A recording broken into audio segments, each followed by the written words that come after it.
साथियों, सौंदर्य क्लास में आप सभी का स्वागत है। आज हम लोग पढ़ेंगे बक्सर की लड़ाई को। बक्सर की लड़ाई क्यों हुई और इसका परिणाम क्या रहा। बक्सर की लड़ाई की जो तारीख है वो है 22 अक्टूबर 1764। 22 अक्टूबर 1764। जगह है बक्सर, बिहार का बक्सर।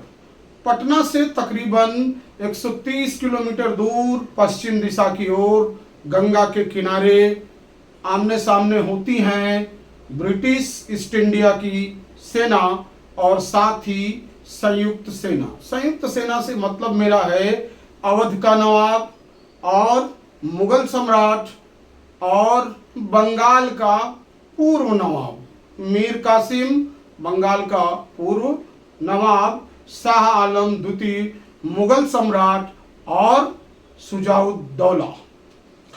ये तीन आमने सामने आते हैं और अंग्रेजी ईस्ट इंडिया कंपनी सेना का नेतृत्व कर रहा होता है हेक्टर मुनरो। तेज दिमाग का धनी, आधुनिक शस्त्र से लैस उसकी सेनाएं तकरीबन 7 से 8 हजार सेना रही होंगी अंग्रेजों की। उसके मुकाबले संयुक्त सेना की संख्या बल ज्यादा था। इतिहासकारों में इसमें थोड़ी सी दो राय देखने को मिलती है। कुछ कहते हैं कि 70 से 80 हजार और कुछ कहते हैं 50 हजार। तो अगर हम इसके बीच का एक आंकड़ा ले तो 60 हजार के आसपास सेना रही है। सेना के पास चूंकि आपस में उतना अस्त्र शस्त्र नहीं था, आधुनिक शस्त्र की कमी थी संयुक्त सेना के पास, और सबसे बड़ी इसके हार की वजह भी यही बनती है। अब ये हार हो जाती है तो क्या होता है परिणाम ये होता है कि अवध का नवाब सुजाउद्दौला युद्ध की भूमि से जान बचा के भागता है और इसकी समापन होती है इलाहाबाद की संधि से, जो कि होता है 1765। इलाहाबाद की संधि,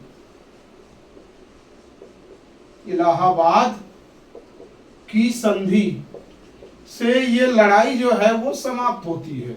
वर्ष होता है 1765। संयुक्त सेना के जो अलग अलग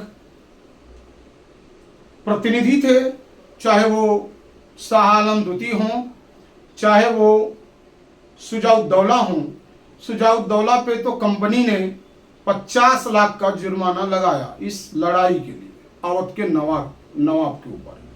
और जो मुगल बादशाह था शाह आलम द्वितीय, उसे देने पड़े राजस्व एकत्र करने का अधिकार 3 प्रांतों में। तब के बंगाल में 3 प्रांत आज के शामिल थे, बंगाल, बिहार, उड़ीसा। तब बंगाल में बिहार भी शामिल था, उड़ीसा भी शामिल था। यहाँ की जो भी टैक्स वसूली करना है, जो भी संग्रहण करना है राजस्व का, वो ईस्ट इंडिया कंपनी करेगी। ये बात तय हुई। इलाहाबाद की संधि में लड़ाई का समापन भी यहीं से होता है। और जो संधि होती है वो लॉर्ड क्लाइव के बीच। यहाँ सेनापति अंग्रेजों का कौन है? Hector Munro. यहाँ संधि में कौन है? Lord Clive. इसके बीच और जो 3 लोग थे, इसमें से मुख्यतः शाह आलम द्वितीय, जिन्होंने बंगाल, बिहार, उड़ीसा की दीवानी दे दी कंपनी के हाथों कि अब आप टैक्स वसूली करें।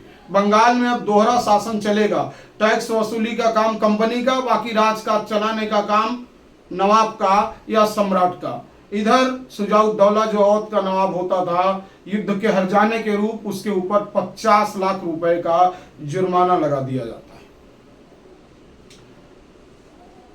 अब इसका परिणाम क्या होता है? परिणाम इसका यह होता है कि अंग्रेजी हुकूमत के सामने अब कोई भी ताकत सर उठाने वाली नहीं थी जो अपनी आवाज बुलंद करे और उसकी नीतियों का विरोध कर सके।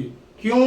क्योंकि 3 संयुक्त सेनाओं की पराजय थी। अगर देखा जाए तो यहीं से हम भारतीयों के तकदीर में लिख दिया जाता है गुलामी, और ये तब तक चलती रहती है जब तक हमारा मुल्क आजाद नहीं हो जाता है जब तक हम खुले मुल्क में, आजाद मुल्क में सांस लेना शुरू नहीं करते 15 अगस्त 1947 तक। तो हम लोगों ने देखा बक्सर की लड़ाई किनके बीच हुई, अंग्रेजी सेना का नेतृत्व कौन कर रहा था, लड़ाई का समापन कैसे हुआ, परिणाम क्या रहा उसका समापन का। अब ऐसी क्या वजह आ गई थी कि बक्सर की लड़ाई लड़नी पड़ी, इस पे थोड़ा सा चर्चा करेंगे। तो बक्सर की लड़ाई लड़ने के पीछे कई वजह है।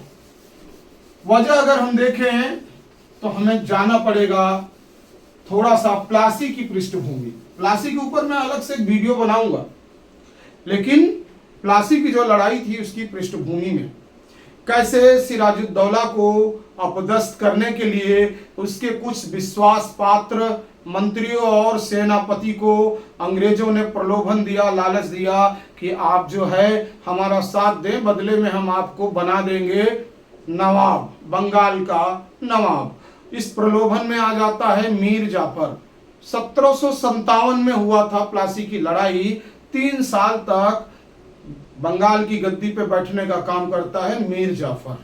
तब तक गद्दी पे वो बना रहता है जब तक कि अंग्रेजों की मांगे वो पूरी करता रहता है। इधर पूरा नवाब का खजाना खाली होता चला जा रहा था, अंग्रेजों की मांगे बढ़ती ही जा रही थी, अब वो धीरे धीरे मानी नहीं जा सकती थी।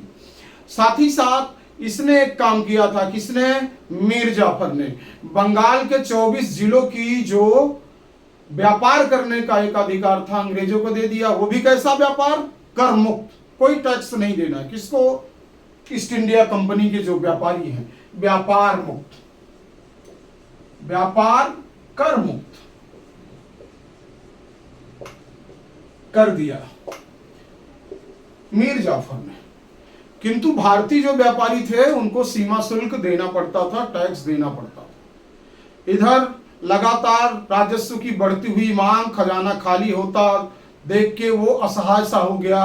अब अंग्रेजों की मांग पूरे करने में नाकामयाब होने लगा मीर जाफर।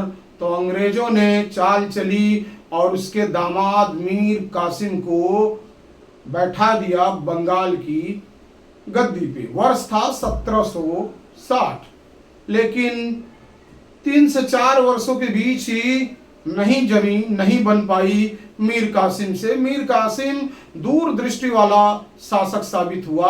वो चाहता था कि हम अंग्रेजों के आगे यूं घुटने नहीं टेकेंगे, इनकी सारी नाजायज मांगों को नहीं मानेंगे।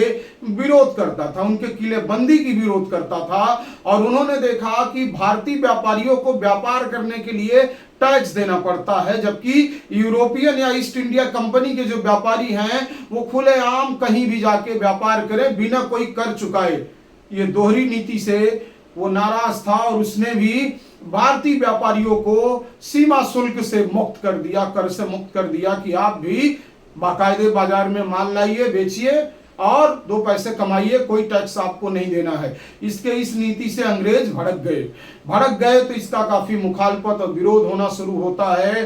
तो ये भाग जाता है अवध के नवाब शुजाउद्दौला के पास। उधर शाह आलम द्वितीय जो कि मुगल सम्राट थे, शुजाउद्दौला अंग्रेजी कंपनी की नीति से नाखुश थे। यह अवसर था जब तीनों लोग मिलके एक संयुक्त सेना का गठबंधन करते हैं और पहुंच जाते हैं बक्सर के उस मैदान में। गंगा के किनारे ये मैदान, लड़ाई होती है। लड़ाई की क्या परिणाम था इस पे हम पहले ही चर्चा कर चुके हैं।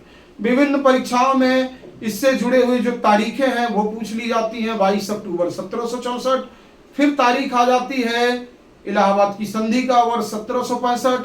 हेक्टर मुनरो अंग्रेज सेनापति और 3 सेनाओं के अलग अलग जो प्रतिनिधि या सेना नायक थे, जिनमें मुगल सम्राट शाह आलम द्वितीय, शुजाउद्दौला अवध का नवाब और पूर्व नवाब बंगाल का मीर कासिम, इनसे जुड़े सवाल आ जाते हैं। साथ ही साथ ये भी पूछ लिया जाता है कि किन किन राज्यों की, किन किन जगहों की दीवानी प्राप्त हो गई बक्सर की लड़ाई के बाद। तो हमने जिक्र किया बंगाल, बिहार और उड़ीसा की।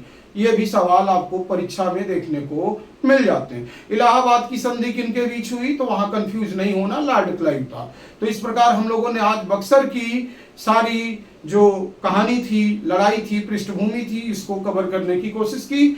अगले वीडियो में हम प्रयास करेंगे प्लासी की लड़ाई को कवर करने का। तो आज के लिए बस इतना ही। अगर वीडियो उपयोगी लगा हो तो वीडियो को लाइक करें और चैनल को सब्सक्राइब कर लेंगे और अच्छा लगेगा।